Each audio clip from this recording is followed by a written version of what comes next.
कुछ लोगों को जितना मना करो वो वही काम ज़्यादा करते हैं। अब मेरा काम तो समझाना, क्योंकि पूजा पाठ से ज़्यादा इस समय आपको कोई मंत्र सुनना चाहिए। मंत्र सुनो, गायत्री मंत्र सुनो, या शिव जी का कोई मंत्र सुन लो, ठीक है, तो वो ज़्यादा बेहतर रहेगा। पूजा पाठ मत करना,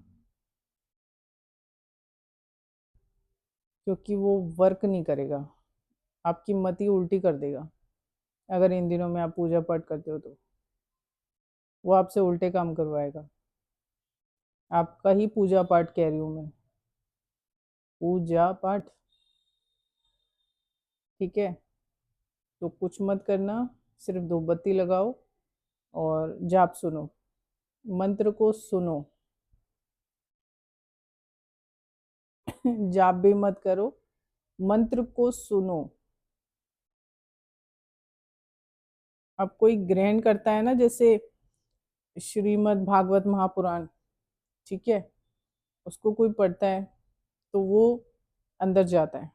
जैसे हम खाना खाते हैं ना, ऐसी वो हमारी आत्मा में, हम हमारी आत्मा उसका सेवन करती है, तो आत्मा उससे पवित्र हो जाती है। वो एक अलग चीज है। लेकिन अगर आप पूजा करोगे ना, जोत बत्ती वगैरह ये सब चीजें करोगे, मंदिर जाओगे, और उतना ही आपको वो चीजें परेशान करेंगी, आप उल्टे काम करोगे। समझ रहे हो? तो अगर आप श्रीमद् भागवत महापुराण करते हो, उसका सेवन करना अच्छा है, बहुत ही अच्छा है, मैं कह रही हूँ। और जाप सुनना,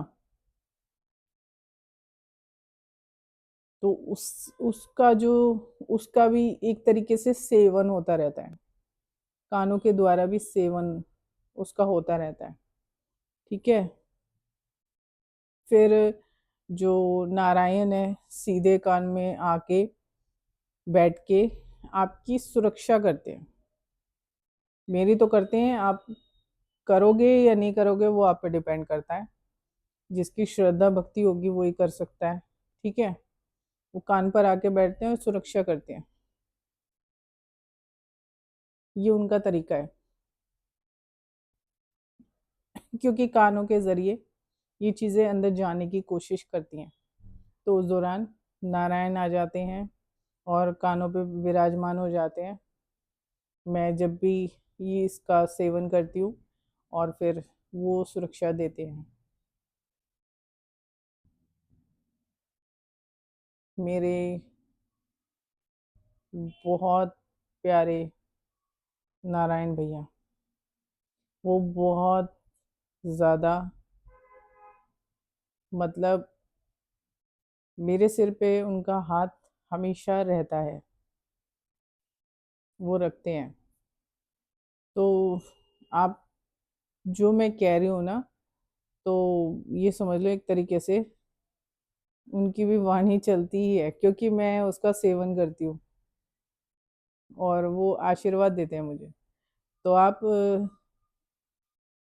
अगर श्रीमद् भागवत महापुराण का सेवन करते हो, तो वो सबसे बेहतर चीज है इस समय में। आपका पूजा पाठ कुछ काम का नहीं है, ठीक है, ना पूजा ना पाठ। तो आपको वो चीज नहीं करनी है, आप ये करो, इसका सेवन करो, फिर आप खुद ही महसूस करोगे। जाप सुनो, ठीक है, जितना हो सके जाप को सुनो, मंत्र को सुनो। और सुन नहीं पाते हो तो उसको, मंत्र को घर में बजा लो। उसकी वाइब्रेशन ना सारे में आएगी। मंदिर के पास में घर होने की वजह से यहाँ तो बहुत ज्यादा फैली हुई हैं, आती रहती हैं, क्योंकि उन्हें मोक्ष चाहिए, मुक्ति चाहिए। अब मैं क्या करूं, हर एक की मुक्ति नहीं करा सकती, मोक्ष नहीं मिल सकता। तो वो मुझे भी तंग करती हैं। फिर सुबह तो मुझे जगा दिया, ठीक है, तो कि मुक्ति चाहिए, मुक्ति चाहिए, तो वो मैं नहीं करवा सकती, क्योंकि हर एक चीज़ का समय होता है, ठीक है। हम उनकी तरफ से अभी इनसे बात करना भी ठीक नहीं होता है। तो जब मैं खुद इतना कुछ होते हुए नहीं कर रही हूँ, तो आप भी लापरवाही मत करो। आपको ये करना है कि आपको ना सुनना है। आप मंत्र को सुनो और रसोई घर में अपने धूप बत्ती लगाओ। इसका धुआं जितना फैलेगा ना उतना ज़्यादा बेहतर होगा। किचन का फैन, चिमनी कुछ इस्तेमाल करते हो ना तो नेगेटिव एनर्जी आएगी, तो आप धूप बत्ती लगा लो, वो उससे चली जाएगी, ठीक है। अगरबत्ती मत लगाना, फ्रेग्रेंस के चक्कर में ना अगरबत्ती मत लगाना,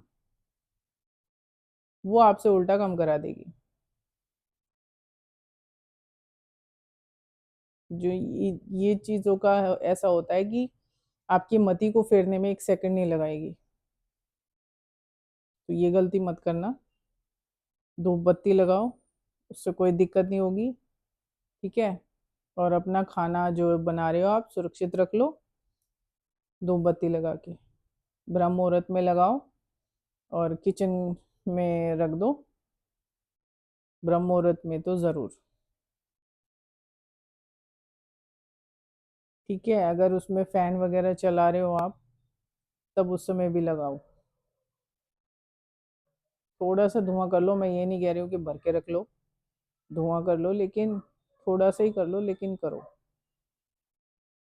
थोड़ी सी धूप बत्ती लगा लो, धुआं कर लो, बेहतर रहेगा, ठीक है।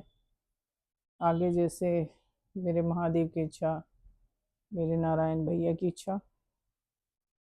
ठीक है ना, क्योंकि वो ही करवाते हैं मुझसे, और जो ज्ञान मिलता है वो इन्हीं से मिलता है मुझे। नारायण देते हैं, महादेव देते हैं, ठीक है। तो आप ये चीज़ें करो, और बैंगन मत खाना भूल के भी, उससे परहेज कर लो, ठीक है। चलो, आगे जैसे मेरे महादेव की इच्छा। अभी के लिए इतना ही। हर हर महादेव।